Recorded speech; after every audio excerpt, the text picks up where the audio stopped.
I will be completely honest though. Act 1, excluding the ending part, did not meet my expectations. The very expectation the game sets in the prologue. But then again, I was proven wrong. Because you see, this happens for a reason. This is all calculated. The slow part is not the boring part, it's the foundation which basically multiplies the true essence of the story, which is what Act 1 is. Basically, in short, this act is the world development. The story is developing the world, showing you the world, what is and what is. And this is where you start with questions. You're basically asking the game, what is this happening? Why is this happening? The hook of the story, albeit slow, necessary. And when I say Act 1 did not meet my expectations, according to the intro, I believe it is important for you to see what the intro meant to me before you judge me, right? Because this game had one of the best intros in all of gaming narratively. There was a conversation which struck me, which was the most important to me, and I understood from that conversation alone the core of the story. It showed the bigger picture of the story, of what the story will depict in the coming scenes very early on. And I don't believe that anyone else had covered that. I think many of us have missed it, so you might want to check it out. And you might also want to press that red button.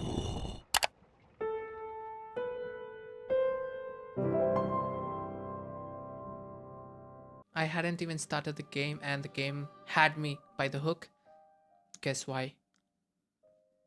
This.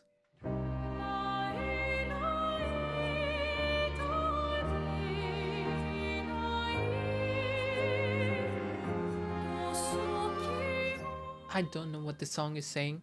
I don't know what it means. I don't know French. Does it matter?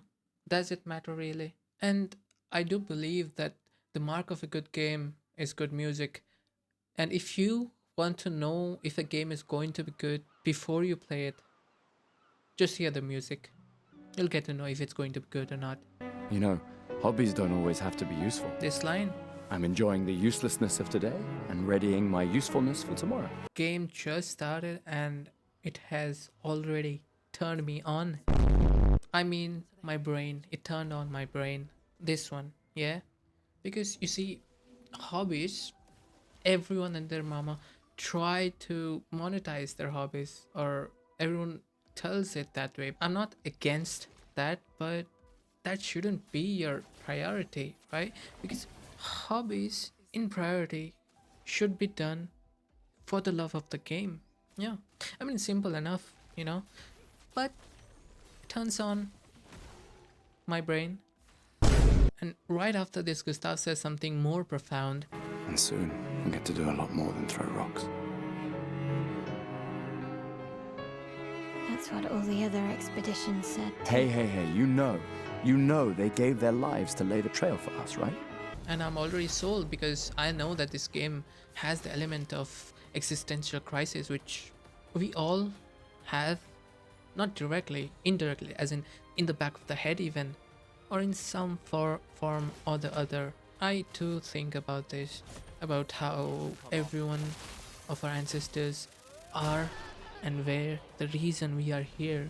We are the result of their actions, whether they like it or not, whether their hope of outcome was this or not. This is what is the result. The reason us humans want to leave a legacy, like marriage and children in general, is for this. We want to have a cause in this world. Again, this is a topic, this is a very big topic, and if I get into this, it will be a, I don't know, 4 or 5 hours of video. And just like that, Gustav is already my favorite character. Oh, hell no, man. Yeah, yeah, I know.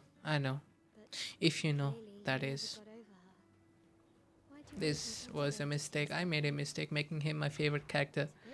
I have finished Act 1 and I am 1/3 way through Act 2, but one thing that stayed with me, it was not the story, it was not the visuals, it was not the combat. I mean, they still are great, but they are not the top, the best. is are the conversations. Could we talk? Gustav, I love you all. This is the first conversation I have seen in a while in games, which just, I don't know, I was smiling through my teeth. You know, I I'm missed you. sorry that.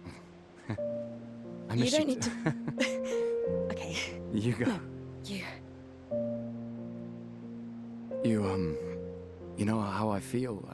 I wish things had been. I often think another path, another future. Still can't finish your sentences, can you? Yep, that hasn't changed. I felt really weird hearing this because it was like I was third wheeling here. It was weird, it was awkward, it was very I real. never faulted you for wanting to believe. Again, this conversation. I'm fine. I've lived 33 good years. Look around. We've had our whole lives to prepare. We're all fine. Mostly. I'm not fine. You will be. You see how this, at least to me, how this went was I started thinking about how people would live if they knew exactly when they are going to die, as opposed to someone who can live up to 2000, 3000 years, letting go of their friends and family, like Free Reign, for example, the anime where the main character is an elf who can live a long time. And why does this matter to you? Why do you have to think? You know we are humans and this is just fiction. You're never going to know when are you going to die exactly, or you're never going to live up to 2000 years, at least not in the near future. It's about perspective, because when you think things outside of what is, you can think beyond what you know. Again, this is something which is supposed to be talked about in a separate video, which I usually make for games, where I talk about the core and about philosophy of the game itself, just like how I did for God of War. So you can wait until that. I will anyways be posting after I complete the game. So yeah, right now we're just talking about how good this game is. Talking about the game being good, we were at the part of conversations, which is the highlight of the game to me, and the most underrated conversation, yet the most important one, according to me, is this one. Do you think I'm a coward for staying? Do you? Not anymore. Not all of us can change the world. Some of us can only change ourselves. Meaning what? Make yourself accept the unacceptable? Make believe that happiness is this? More like rediscover happiness. One Gomage left. Maybe contentment is the highest form of happiness. It makes me sad to hear you talk like this. The painter stole so many things, including your capacity to dream. No, you misunderstand. My mind is where I can be free. She can't touch me there. This is my final act of defiance. Just like the expedition is yours. What this conversation depicts, according to my understanding, it is that it shows us the core of the story. The core of the story being about perspectives which are conflicting yet equal, and each perspective adds a stroke into that bigger picture. Because at this point, really, it's not about the decisions being made, the choices being chosen are, it's not about being bad or good, it's not about being right or wrong.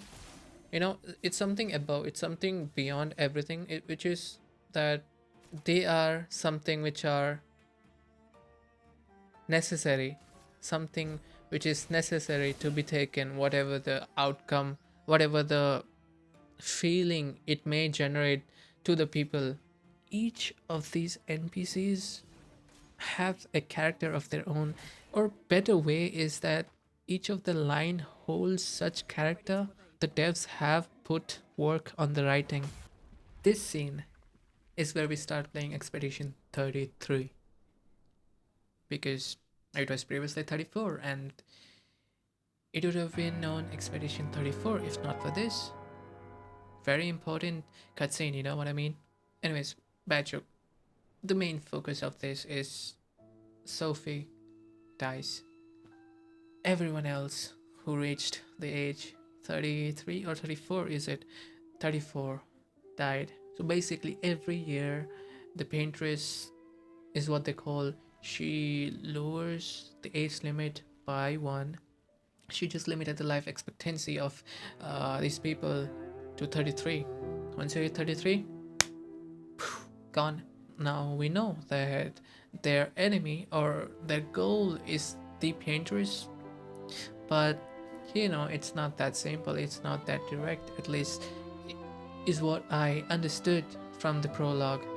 Anyways, this is the hook, right?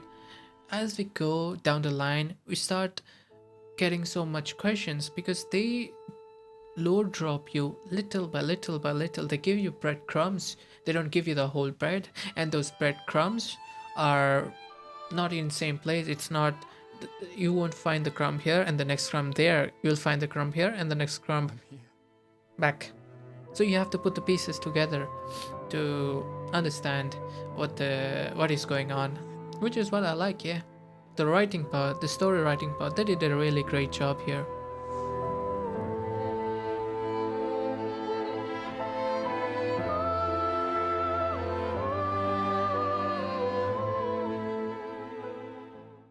And then there are scenes like this where the characters argue. Letting Mael die out here. I'm taking her home. What? No, no, no! We have a mission! Oh, fuck the mission! Fuck the mission, Lune! What are we gonna do, huh? Tell me. The best part of it is you can't really side with one of them because both of them make sense and both of them are right in their own ways. The conversations are very human and it hits you more because the conversation is very tough here. They both have seen death in their very own eyes, in front of their eyes. And to take it further, the reason why the conversations hit you much more harder is because you are a part of those conversations. As in, of course, you're not conversing with the characters in real time, but your brain, your thought process is already there. Because as you can see, while both of them are arguing, you can't really side with one of the character here. Both of them are right in a way, which then makes you want to give your own point, and that is just about conversations.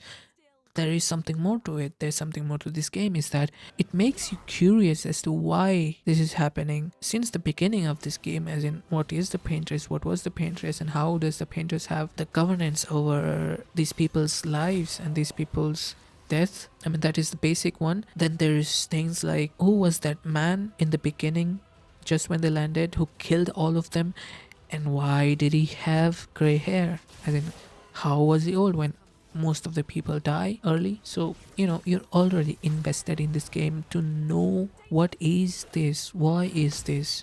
The game hooks you with that part of your brain which craves for knowledge, which craves for information, which craves for mystery to be solved. And yeah, there it is. There's the fruit we have been waiting for all along. The crux of Act 1, the finale of Act 1. Gustav. It's not about the rock. It's more about... Gustav.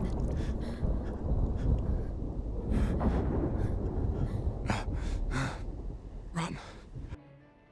I mean, you know, I don't think he died. I mean, he died, yes, but I don't think he died because surely they wouldn't do another Ned Stark with me. You know, if you know if you have watched Game of Thrones and were thinking that the main character will be Ned Stark and he won't ever die and live throughout all of the seasons, yeah, that is me right now with this.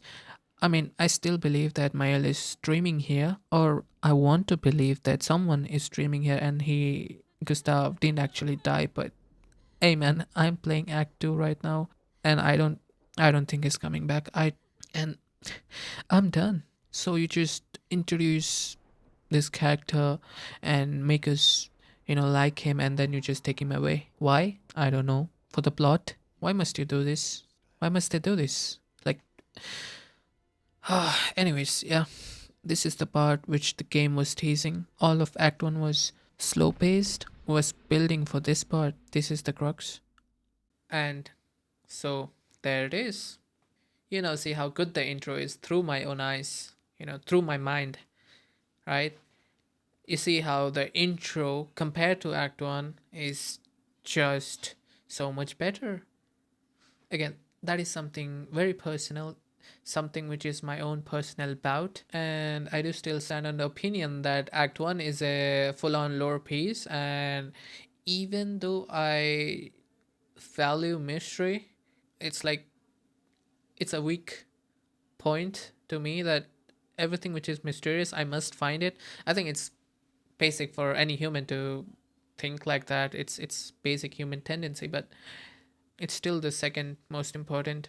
And first, it's these conversations, it's these speeches, or it's these sentences which runs my philosophical brain. Or it's not really philosophy, is it? It's just basic observations, and I just like to talk about it. I wouldn't call that philosophy. It's too soon, really. It's just my observation. So yeah. Now, you are open to judge me or anything, or you may want to add any of your own opinions and your own observations, your own perspectives down below in the comment section. Anything. Anyways, yeah, that's all for today. Thanks for watching. Peace.